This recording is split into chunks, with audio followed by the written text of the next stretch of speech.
A lot of people, and even a lot of businesses say, well, gosh, we train our people. Who's ever done this? You train your person, they do well for a while, and then they drop off in their skill set. I don't care if it's sales, I don't care if it's a technical skill, having to do with accounting or something on the computer. Who's experienced this with people you work with? Say I. Now, you're highly motivated. It's your business, or you're the leader in the business, or you're the manager, or you're the head of department, or whatever. So you got a lot of drive. So you bring emotion to the table, and you do enough repetition that you master it. They don't. If you give up on them, you're losing and missing out on what it takes to train someone.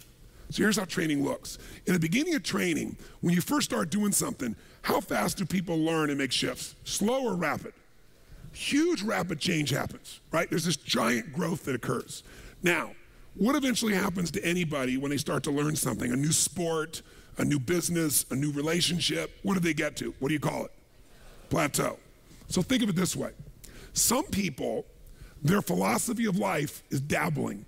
Here's what a dabbler does. They take on a sport like, let's say, tennis, and when they're brand new, they know nothing about tennis. They don't know how to hold the racket, they don't know how to swing, they don't know how to keep score. They think love is an emotion when it's a zero, right? There's nothing, right? But from not knowing anything, in a short time with a little bit of training, do they get pretty damn good, yes or no? If this is 100% mastery and this is zero, they might go to 20 or 30% growth like that within a few days, a few weeks. How many follow what I'm saying here? Say aye. Now what's interesting is, will they top out, yes or no? There'll be a point in which they plateau. What's a plateau?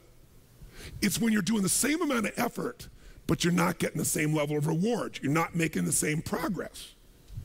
So in the beginning, how hard is it to make progress when you're a brand new company?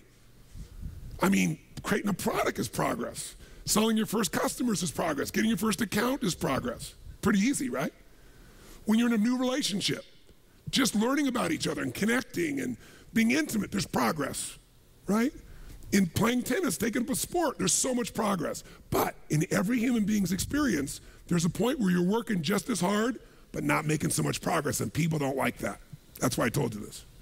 And what some people do at that point, if they're a dabbler, they decide to quit. This is obviously the wrong job for me.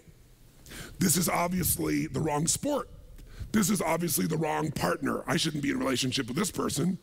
The minute they get to a point where they're not being fed, their ego is not being fed, they're not growing, they quit.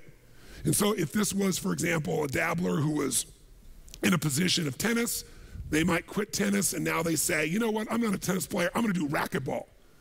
And they get so excited about racquetball because like, oh, this is cool, look at this, because within a few days, what happens if everybody? They start from zero and what happens? Lots of what? Tell me, lots of progress, which feels really good, really fast. They didn't know how to racket, they didn't know how to turn, there were walls all around them and a ceiling.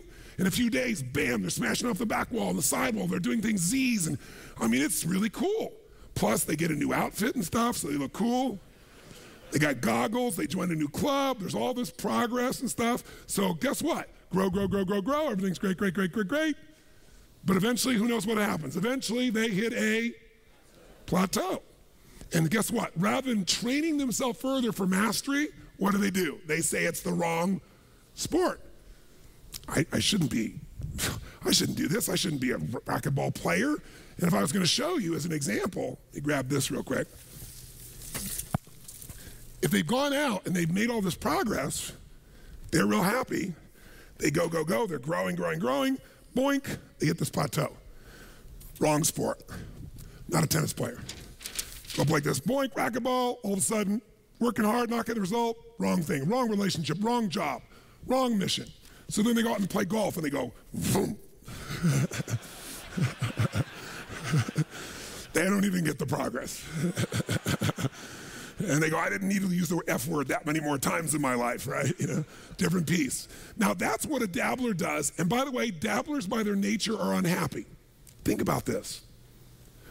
Even with all the economic challenges that exist, most people in North America for sure have a better quality of life than 95% of the planet. 95% of the planet is living on what? How much? 2/3 of the planet, I should say, is living on $2 a day. Your worst nightmare is somebody else's greatest dream. Most of the planet's greatest dream. Your idea of economic downfall is somebody's dream. That's the truth. And so what happens though is, would you agree we have more choices, more freedoms, more opportunities today than any time in human history, yes or no? Yes. Are most people's happy? Is their happiness tied to the quality of life they really have? Because we're a world now that's shallow. Most people are dabblers. They try something for a while, doesn't work out, they do something else. Now you wouldn't be in this room for 5 days if you were a dabbler, but how many of you got to deal with some of these dabblers out there? Say aye. Dabblers are the people you want to make sure you keep off your team or get off quickly, because they're going to quit anyway. And the time, energy, and effort it takes to train a dabbler is the same energy you could have a platinum player. And we're going to show you some ways to do that later on. But let me show you another path for a second before we show you the rest of the training effect. Let's take the path of what I call a stressor. Here's the stressor's philosophy. I find the way. Who can relate to this? Say I. I'm going to find the way, I'm going to achieve it. So they take up a sport like tennis, and it goes like this, and they're doing really, really well, and it's going really good, but eventually, boink, they hit a plateau. Here's the difference. Does the stressor quit? Ever quit? Yes or no? Absolutely not. What does the stressor do when it doesn't work out? What do they do? Do they settle for it? What if they actually get a little worse for a short time? What happens? They really get stressed and they go, screw this, I'm going to find a way, I'm going to break through, I'm going to learn a book, I'm going to find someone, I'm going to get a coach, I'm going to make this thing happen, I'm going to find a way, I'm going to find whatever it takes to make this thing happen. Poosh! And they break through, ladies and gentlemen. Come on, they break through, ladies and gentlemen. Who knows what I'm talking about here? Say I. And by the way, they break through and all of a sudden they start making progress and they're so happy, and all of a sudden, guess what happens? Boink. And you go, damn. How could that happen? I've been working my tail off. I just had this breakthrough. I just worked through this thing. I just fought through it. But by the way, do they hit another plateau? Yes or no? So what happens here? Do they give up? Do they quit? Do they go, it's the wrong sport? What does the stressor do? They stress out. Shit, I'm gonna find a way. I'm gonna make this thing happen. I gotta make this thing. Come on, figure something out. Let's find this thing. I'm gonna work hard. I'm gonna make more calls. I'm gonna make this thing happen. And all of a sudden, eventually, what happens? Poof! Ladies and gentlemen, they break through again. Come on now.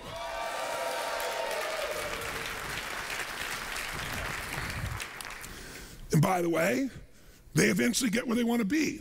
The problem is they're so stressed out by the time they get there, they're so exhausted they can't enjoy it.